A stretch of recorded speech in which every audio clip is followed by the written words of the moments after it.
Alden, after 4 years, bumabalik ka sa paggawa ng pelikula. Yes, actually. Yun nga napag-usapan namin ito ni Jules with one of our interviews, pero hindi pa siya nare-release. Pero yun nga, parang quite frankly kasi I told them na, like blatantly, I was fearful. You know, coming from the success of Hello, Love, Goodbye, syempre, it broke records, and at the same time, parang nakakatakot. Parang ano pa yung pwede mong gawin on top of that. So, natakot po ako to accept projects in terms of movies. Kasi lalo pat yung pagtingin ko sa details ng gagawing projects is medyo, of course, tumaas din yung standards ko when it comes to looking into materials and yung project mismo na gagawin. But 4 years is parang no joke eh. Ang haba na. And ang nagutom na is yung actor side ko. Na parang, will I limit myself because of fear?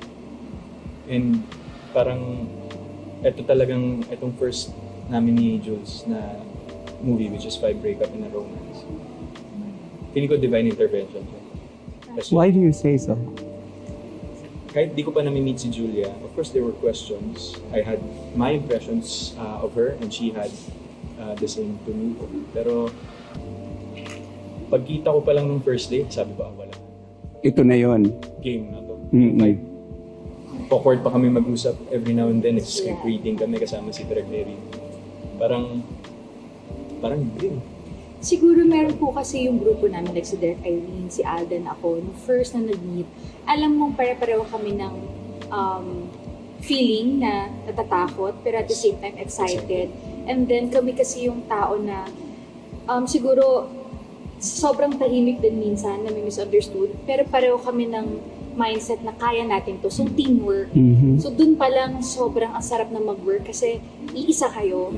Lahat ng iniisip niyo from the very start, isa na. So ang sarap magtrabaho. Actually, hindi nga namin na-feel na work eh. Para po siyang na-excite kami every time. Parang bonding. More on bonding siya. Yes. Ito hindi ko pa yata nasabi sa ito, Jules. Pero ang isa sa mga pinaka gusto kong sinabi niya sa akin, Alden, minsan pag lumapit ako sa'yo, or pag nakikita mo akong tahimik lang sa isang sulok, okay lang ako huwag mo akong papansinin. So ako kasi, I've been so used to with the setup na, syempre, maalaga kasi ako pagdating sa mga katrabaho. Tsaka touchy ka eh, di ba? Yes, may makita lang ako. Makulit. Yung kumbaga, minsan, muscle memory. Yes. But with that, sabi ko, pareho nga kami nito. Because there are times also na ayoko makipag-usap. Gusto ko, mag-isa lang ako. Parang nakikita ni Julia yun sa set, nakikita ko rin yun sa kanya. And we respect that. Kung gusto namin pag-uusapan, kung hindi, fine. Meron din instance, di siya sanay. Kasi siguro as a leading man, sanay sila nag-aalaga. Ako naman personally, yun kasi yung ano ko eh. Nature ko na mag-alaga ng kasama, ng mga friends. So, tinanong ko lang siya sa isang big scene namin. Actually, first 2 days yun ng shooting, na mabigat po talaga yung eksena. I told him, sabi ko, bro, pag may kailangan ka, sabi ka lang Tapos sumubay ko na muna mauna kasi shot niya po. Tapos mahirap kasi hindi. sa actor. Yes, kasi emotional eh. Yes, emotional. Tapos hindi susuporta yung co-actor mo sa kabilang side ng camera kasi lahat ng camera nasa iyo. So ito, parang nagugulat siya na, seryoso ka ba? Siyempre normally, babae, pinagbibigyan ng babae. Pero sabi ko, hindi, ikaw muna kasi nandun ka na sa emotions. Ako, pwede pa akong pumunta doon kasi wala pa sa akin yung shot. Sabi ko, sayang yung emotions mo, sige lang. Tapos parang siyang shock na shock. Sabi ko, hindi ka sanay na ikaw yung tinatanong, no? Tapos gulat talaga siya, sabi niya.